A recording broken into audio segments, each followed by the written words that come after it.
Welcome, friends. I hope you are doing well at home, staying safe, and keeping your beloved safe. In this session, we'll learn how to remember the complex structure of morphine. I already mentioned the structure of morphine will not be very cryptic and very complex for a very seasoned chemist, but yes, it will be definitely a complex and a big structure to remember for a beginner in medicinal chemistry. So we start the session with our introduction and paying homage to this great person, a German pharmacist, Sir Turner, who isolated this morphine from opium bulb. Opium is extracted in this way from a ripe bulb of Papaver somniferum. Opium was the latex which was used to treat all the Algesia symptoms. In the year 1804, this German scientist isolated morphine, which became and proved its structure, which became a seminal event and led a different branch of science which we all know as medicinal chemistry. Hats off to this person who has given us something to work on. This morphine has got a very potent analgesic effect on human body, and hence it was of great importance in those days. Well, the structure of morphine, at first it appears very complex. We will learn simple techniques, simple skill to remember this structure forever.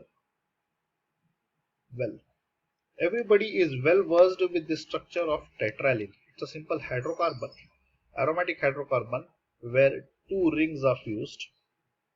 One is aromatic and another is completely reduced. Further, what we do is we number these carbons, starting from the topmost carbon of left ring 1, 2, 3, 4. The carbons involved in the bridge are left, then this fifth, sixth, seventh, eighth. It becomes a very easy way to remember the structure if we number it in such a way. Mind well, it is not numbering according to the IUPAC rules, but yes, for our convenience. Second, we do label the faces. Now, labeling will be the face between first and second carbon will be named as A, second and third carbon will be named as B, third and fourth carbon C. Accordingly, the carbon which remains between this bridge and fifth carbon, fifth numbered carbon, will get E, and the last between fifth and sixth will get face labeled as F. Well, to attach the third ring, this face F is utilized and third cyclohexano ring is attached. Now, because of one more ring is attached, the numbering will change over. From previous numbering 1 to 8, this becomes like this. Number 1, 2, 3, 4, 5. Then number 6 comes here, 7, 8, and then 9. The bridge carbons are left. There is the fourth ring introduced between carbon number 4 and carbon number 5. And on carbon number 9 is available a nitrogen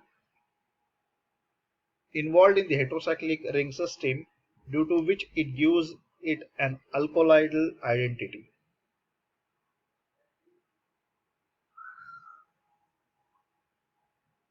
This is the fifth ring fourth ring I was talking about.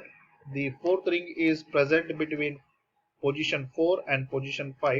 It is the epoxide bridge of the morphine structure.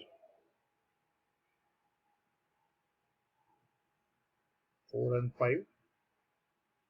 Well, at position 3 of first ring, there is one hydroxyl group available, which is a phenolic hydroxyl group, and another hydroxyl group in the structure of morphine is available on this sixth position. Yeah. Next structural information is there is a unsaturated site available at position 7 and position 8 in the third ring. Position 7, position 8 having this double bond. This gives this hydroxyl group an allylic identity. This hydroxyl group is allylic.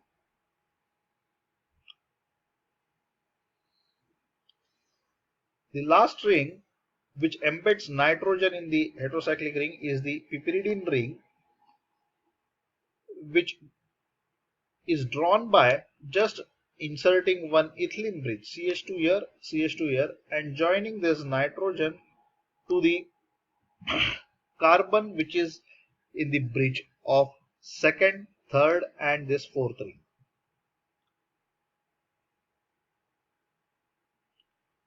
This nitrogen in the structure of morphine carries a methyl group which makes it a tertiary nitrogen, and this is the final numbering of the morphine structure. It starts from carbon number 1, 2, 3 containing the phenolic hydroxyl group, fourth and fifth position carrying the ethereal bridge, sixth position carrying the allylic hydroxyl group, seventh and eighth are unsaturated, ninth, 10th, 11th, 12th, 13th, and 14th. Remember, this carbon is numbered as 14. This structural feature will help to remember the structure activity relationships of morphine and other structures of morphine, other structures of compounds derived from morphine in a better way. Further, for simplicity, these rings are named as ring A, which is from the left hand side, ring B, the central ring, and ring C. If the structure of morphine is studied and remembered this way, we are sure that there won't be anything missed in the structure of morphine, plus the SAR, that is structure activity relationship of this class of compounds for analgesic activity, will be studied very simply in a very easy way. Thank you, happy learning, and stay isolated, stay safe. This is the only important message we can follow right now.